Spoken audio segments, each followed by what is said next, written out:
नमस्कार स्टूडेंट। तो आज हम पढ़ेंगे class 10 chapter number 11.1 question number 9। एक वृत्ताकार बूझ को चांदी के तार से बनाया जाता है जिसका व्यास 35 mm है।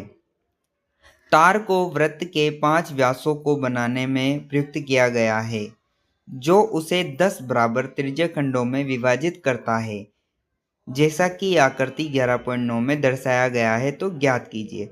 तो हमको प्रश्न ये कह रहा है कि जो ये वृत्त है ये किससे बना है? चांदी के तार से बना है जिसका व्यास कितना है? 35 mm है। और इस वृत्त के अंदर व्यास है उनकी संख्या कितनी है? 5। तो इसके अंदर कितने व्यास है? 5। अब हमको पहला जो क्वेश्चन है वो बताना है कि इससे कुल वांछित चांदी के तार की लंबाई बतानी है कि इसमें कितने चांदी के तार की लंबाई प्रयुक्त, मतलब कितना लंबा तार इस वृत्त को बनाने में लगा। और फिर हमको दूसरा जो बताना है वो क्या है? बूझ के प्रत्येक त्रिज्यखंड का क्षेत्रफल। अब इन व्यासों से ये देखो आप छोटे छोटे क्या बन रहे हैं, इसमें त्रिज्यखंड बन रहे हैं। तो इनमें से किसी एक का, मतलब एक का कितना त्रिज्यखंड का क्या होगा? क्षेत्रफल होगा, वो हमको बताना है। तो हमको क्या दे रखा है वो हम लिख लेते हैं कि हमको व्यास दे रखा है 35 mm। तो त्रिज्या हम निकाल लेंगे 35/2 mm यानी कि 17.5।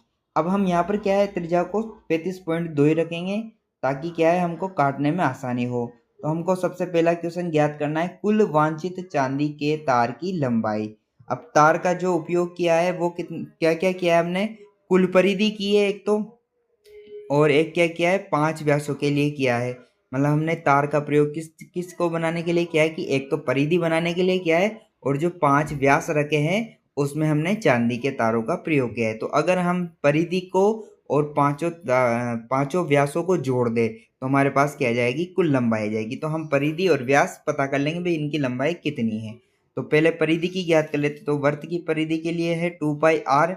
2 हमारे पास, और पाई का मान 22/7, और आर का मान है 35/2।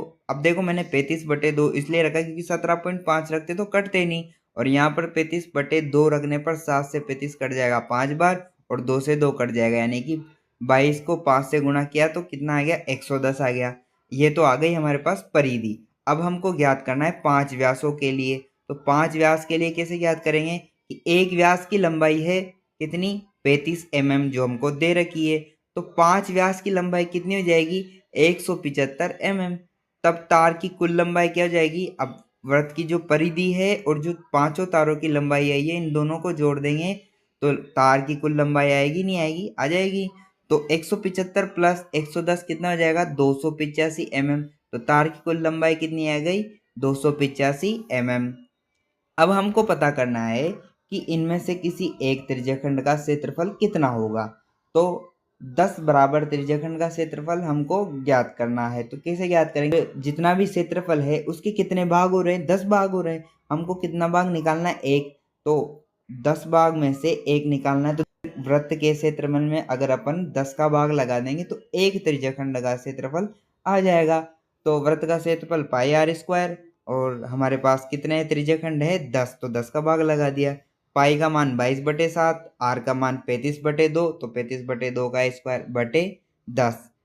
तो 22/7 35/2 गुणा 35/2 बटे 7।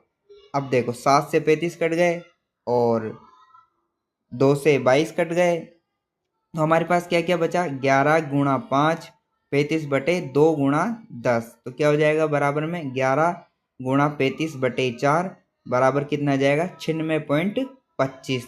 यानी कि बूझ के प्रत्येक त्रिज्यखंडों का क्षेत्रफल कितना आ जाएगा?